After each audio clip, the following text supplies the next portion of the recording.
Hey guys, this is Dave Huber. I'm filling in for David Mitchell today, and I am so happy to be with you.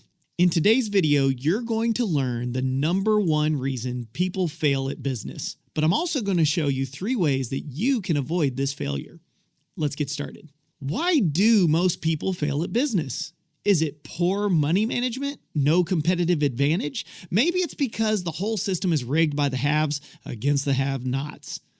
The reality is there are many reasons why a privately owned business can go out of business, but there is one reason that rules them all. So what is that reason? And what are the 3 things you can do to overcome it? The number one reason most people fail at business is that people lack persistence. Persistence is stubbornly continuing even when things get hard or when people try to stop you. When God told Adam to be fruitful, multiply, and replenish the earth, he also told him to subdue the earth, which means to trample it down or to dominate it. In other words, God said, don't let anything or anyone keep you from achieving the goal that I have set for you.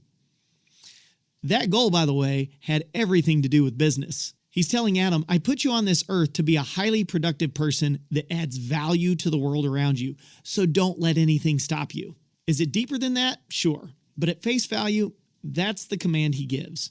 Persistence is one of the most important attributes of a God-honoring life. Proverbs 24:16 tells us, For a just man falleth 7 times and riseth up again, but the wicked shall fall into mischief. So how can you become more persistent? Here are 3 ways you can improve your persistence. Number 1, become trustworthy. You say, wait a minute, I am trustworthy. No, I mean to yourself. Half the time that people give up on the things that they say they're going to do is because they are used to lying to themselves. They make New Year's resolutions and then they break them. They make appointments and then they change them. They start reading books or begin online courses and end up stopping halfway through.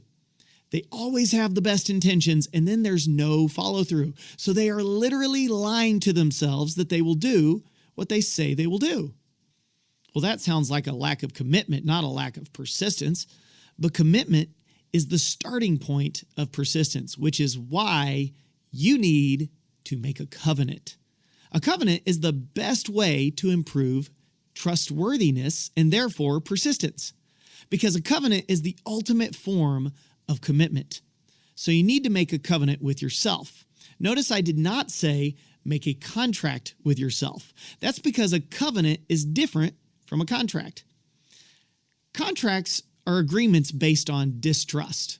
We say, sign this contract so that if you don't do what you say, I get to sue you.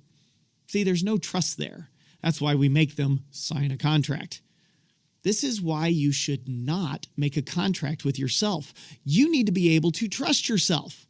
So instead, make a covenant. A covenant is an agreement based in trust.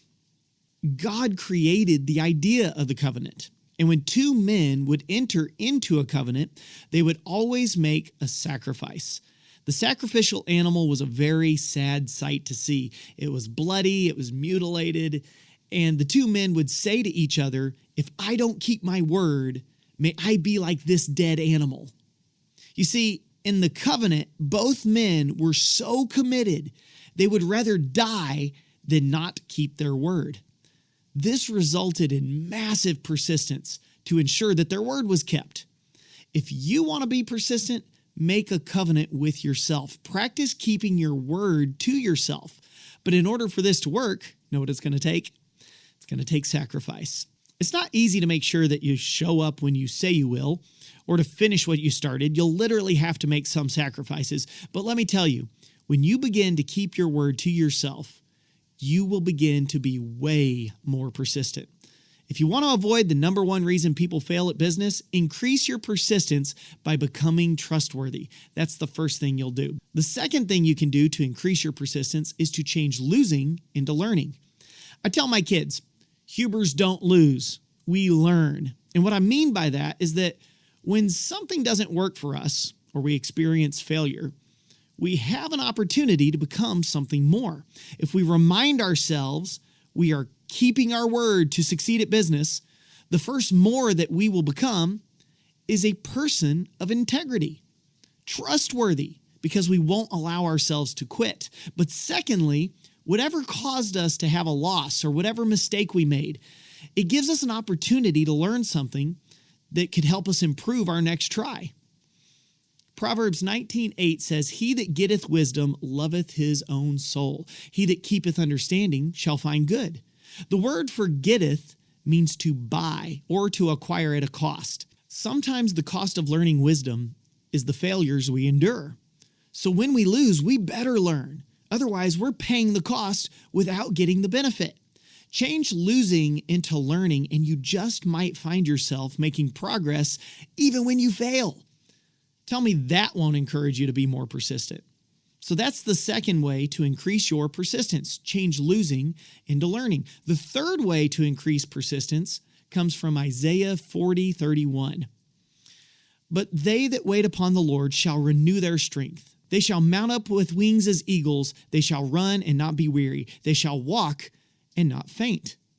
What does this sound like? It sounds like persistence. But the key to this persistence seems to be waiting on the Lord. So what does that mean? The word wait means to look. So the verse is actually saying, look upon the Lord. In other words, get your eyes on Jesus. When your eyes are on Jesus, your mind is on Jesus. And when your mind is on Jesus, your actions will bring glory and honor to him. And perhaps he will grant you persistence. I think it's interesting that this Isaiah verse says, "Will mount up on wings as eagles." Did you know that an eagle has some of the best eyesight in the world? They can see prey from up to 2 miles away. Now that takes a tremendous amount of focus. And really, that's the key. Waiting upon the Lord gives you a tremendous amount of focus. You do this by praying, studying his word, seeking direction from him, trying to do the things the way he would have you do them. What you'll find is that through waiting on the Lord in your business, you could have a closer walk with Jesus and increase your ability to focus and stay persistent. So there you have it. The number one reason why most people fail at business is a lack of persistence. But now you have 3 ways to build your persistence. Become trustworthy, turn losing into learning, increase your focus by getting your eyes on Jesus. Do these things and it will give you the potential to increase your persistence and be successful at business. Well, that's it for today. If you enjoyed this video and you want to learn more, check out the links in the description below. We'll see you next time, and then we'll see you in the market.